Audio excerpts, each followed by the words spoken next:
Good day and Assalamu alaikum. So before we dive into my report, I will introduce myself first.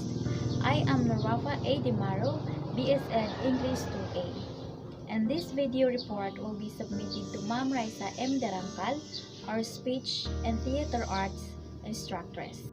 Modern theater, also known as the 20th century, and it's the theater that we experience today differs vastly from the theater of the past, not only in comfort and environment but also in the material that we consume.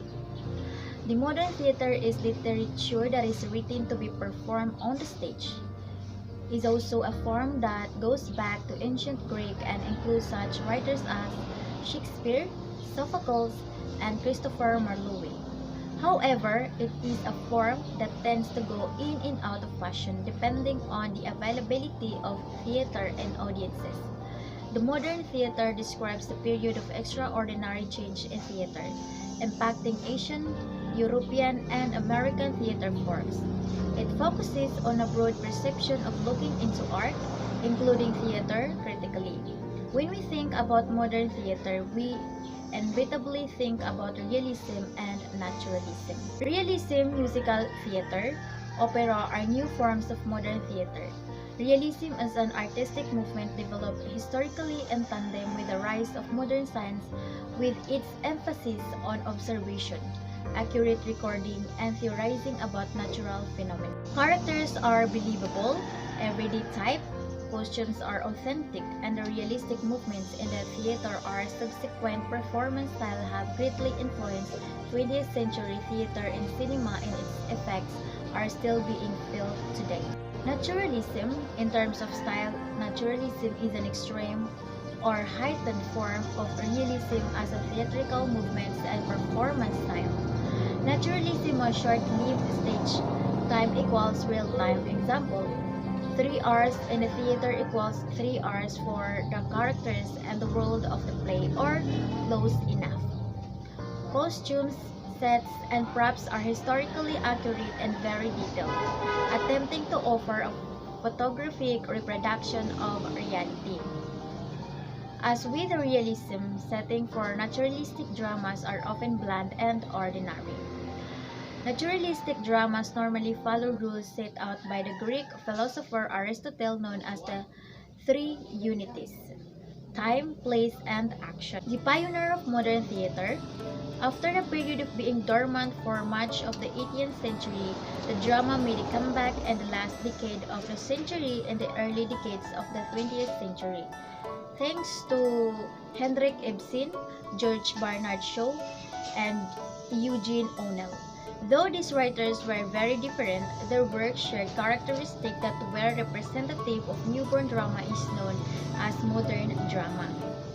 Here are some examples of modern theater: Waiting for Godot by Samuel Beckett, The Importance of Being Earnest by Oscar Wilde, and Hedda Gabler by Henrik Ibsen. American theater, melodrama was particularly popular in 19th century America. Melodrama plays usually include music, a clear good and evil dichotomy, and a happy ending. American Theater Magazine is the nation's only general circulation magazine devoted to theater. American theater provides news, features, artist interviews, and editorials about theater in the US and abroad. Despite the development of entertainment forms like cinema, television, and radio, the theater has remained a prominent part of the American entertainment industry, with creations like vaudeville. American theater has specifically reinvented itself to remain relevant within the modern entertainment landscape. American theater was founded in 1984 by the pioneering arts service organization Theater Communications Group. So here are some examples of American theater: Death of a Salesman by Arthur Miller, Long Day's Journey into Night by Eugene O'Neill, Who's Afraid of Virginia Woolf by Edward Albee. However, the most popular melodrama was Uncle Tom's Cabin. 500 companies were producing it in 1899. The rise of film, history of the film, also called the history of the motion picture, history of cinema from the 19th century to the present.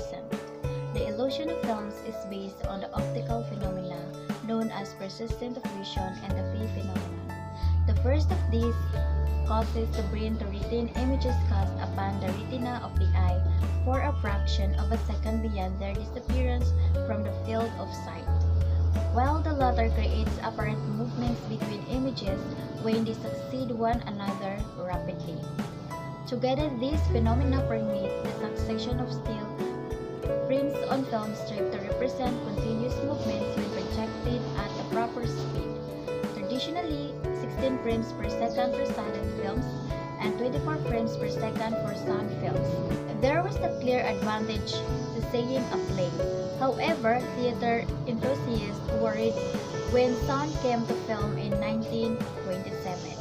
Movie theaters exploded across the country. They offer the same plush seating as Broadway, concessions, and immersive story and culture that a theater did. However, movie theater chains offered financial accessibility and the chance to see a technological marvel. As time went on, movies moved from the theater into our homes. No longer did people have to go out to witness these stories, but instead they could stay in the comfort of their own home. Nowadays, movies play on television channels, through consoles, on streaming services, and more. Audiences can construct their own viewing experience within their home, whether they want to watch a film alone or with friends, with drinks or without, or lights on or lights off. In this modern age, it's all up to the audience. The future of theater. Although television is now the most prominent way that we consume stories, the theater has maintained popularity. Movies and plays often inspire each other, borrowing from one another outright creating their version of the same stories. As these stories spread through theater, television, or internet streaming services. Furthermore, audiences can now enjoy epic tales from comfortable seating and temperature-controlled environments. This is leaps and bounds from the stone benches used in ancient Greece.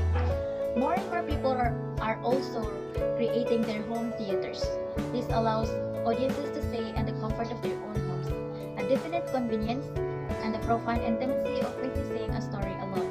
On top of that, as virtual reality becomes more and more advanced, perhaps we'll be able to experience these stories as a character or right up on a stage with the world's best. The medium of storytelling has evolved with each era, but ultimately, the tradition of theater is safe. We might tweak the methods over time, but we have been performing for each other for millennia, and technology is not about to change that. That's all.